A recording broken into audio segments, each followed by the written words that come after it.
une validation de sa démarche.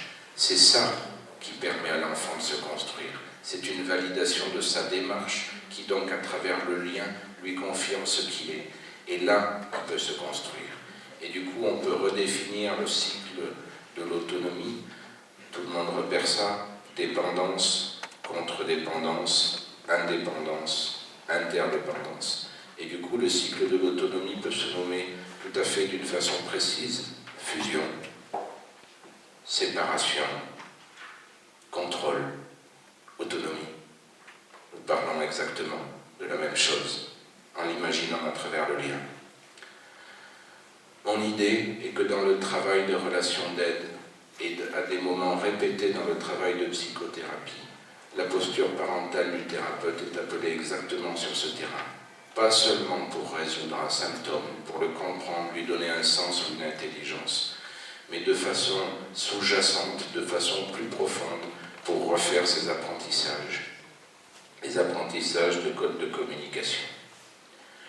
Un monsieur a parlé de ça il y a déjà un petit bout de temps, peut-être une quarantaine d'années, 30, je ne sais plus exactement. C'était un des pionniers de la thérapie familiale, il s'appelle Carl Whitaker, et il parle de ça dans son ouvrage qui s'intitule « Les rêveries d'un thérapeute familial ». Il parle de la métaphore la plus régulièrement fiable quand on parle de psychothérapie, et il dit que c'est le concept de parentalité, parce que cela implique deux choses à la fois, le problème de la bienveillance et le problème du fonctionnement. Et bien je trouve que dans la psychothérapie ou la relation d'aide, si on est capable d'englober ces deux problématiques, la bienveillance et le fonctionnement, on fait un grand pas, il me semble. Je crois que ça recoupe plein de choses dans le travail que nous avons à conduire. Comment on peut être à la fois repérant, cadrant, identifié, et comment on peut être à la fois entourant, accompagnant dans tous les bons gestes de soins ou du care dont on a parlé tout à l'heure. J'espère, comme c'est bientôt la fin de la journée pour moi aussi, c'est pas tout à fait évident, j'espère que mon propos est clair. Si c'est pas tout à fait, oui, voilà, si c'est pas tout à fait le cas, il faut me faire des coucous. Voilà. C'est vraiment l'idée de remettre en route ces apprentissages, quelque chose qui serait, je ne sais pas si c'est au-delà du symptôme, mais en dessous, ce qu'il y a sûr, comme une rivière profonde. Du coup, ça nous donne une petite méditation sur ce qu'est la psychothérapie, ou le cadre d'un moment qui peut être thérapeutique. Ça transcende le seul cadre de la psychothérapie, ça peut arriver dans bien du travail de relation d'aide. Nous gérons cet étrange paradoxe où à la fois nous allons être proches, ça c'est un mouvement, et où simultanément nous allons être seuls. Et ça, souvent, on se rassure, on progresse avec toutes nos capacités techniques. Mais peut-être c'est pas à exclure que ça touche quelque chose de plus profond. Peut-être que le fait d'être rassuré, parce qu'on va être seul, ce truc qu'on a à lâcher, que le patient ne va pas nous compenser, que la personne qu'on aide ne va pas nous compenser. Peut-être que ça, on ne peut pas tout à fait le régler, juste parce qu'on apprend des techniques. Peut-être que les techniques nous rassurent, mais peut-être qu'on parle de ça pour ne pas parler d'autre chose de plus profond. Mais surtout, je voudrais souligner ce paradoxe-là, à la fois être proche, donc ça c'est vraiment le côté qui concerne la bienveillance, et à la fois être seul, ça c'est ce qui concerne le fonctionnement, parce que c'est susceptible à un moment ou à un autre de s'arrêter, la relation d'aide. C'est ce qui se passe souvent. Comme souvent les enfants arrêtent de vivre à la maison, et un jour ils reviennent nous voir, on est entre adultes. Voilà. S'il fallait donner 3 dimensions à la thérapie, ça pourrait être celle du rituel, celle du cadre et celle du dispositif. Je propose de mettre à la corbeille le mot protocole. Personnellement, je déteste ça.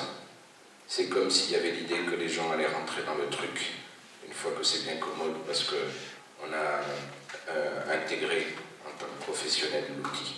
Le dispositif, c'est plus complexe. C'est quelque chose qui parle au psychique, alors que le cadre est fait de règles identifiables, nettes et co-construites. Le rituel, lui, est fait de toutes sortes d'habitudes. On a besoin de ça aussi. On a besoin d'une façon de se dire bonjour, d'une façon d'enlever son manteau, de pouvoir s'asseoir tranquillement et d'être accueilli, même dans ces gestes-là, qui ont un caractère, je dirais, presque intime.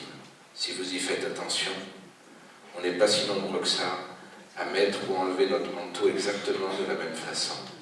Il y a des styles très particuliers pour faire cette chose-là.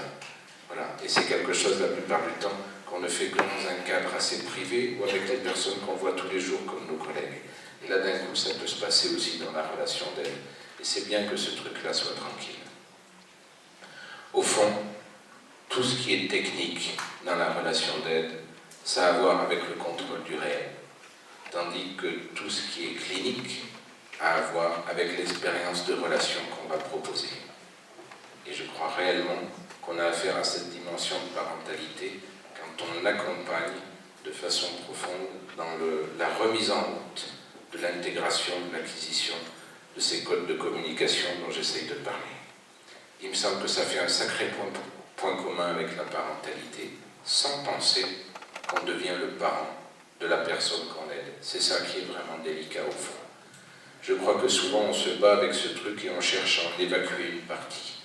On se dit, si je fais rien comme un parent, peut-être je m'en fous de l'autre. Mais si je me mets à faire comme un parent, peut-être que c'est beaucoup trop. Ça m'envahit complètement, que je ne vais pas tous les prendre à la maison. Vous voyez ce que je veux dire? C'est un truc qui fout le vertige. Et peut-être qu'on peut le voir plus en parlant de parentalité, de sentiment de parentalité, pas si loin que ça d'ailleurs des créations d'empathie, bien entendu, mais d'un sentiment de parentalité qui est basé sur cette réintégration, cette acquisition, cette remise en route du développement autour des codes de langage. Un sentiment de parentalité, mais pas devenir le parent. Et bien sûr, c'est quelque chose qui est délicat, mais c'est une responsabilité tenable. Si on devait devenir le parent de toutes les personnes dont nous nous occupons, ce serait trop. Mais peut-être que s'il y a ce sentiment de parentalité pour accompagner la remise en route d'un apprentissage, ça peut-être c'est gérable, mais ça nous demande tout ce travail pour mettre cette chose-là au clair. Bon, c'est déjà pas mal pour l'heure qu'il est. Je ne sais pas s'il y a autre chose à dire. Ça va comme ça? Messieurs, dames, merci pour votre bonne participation et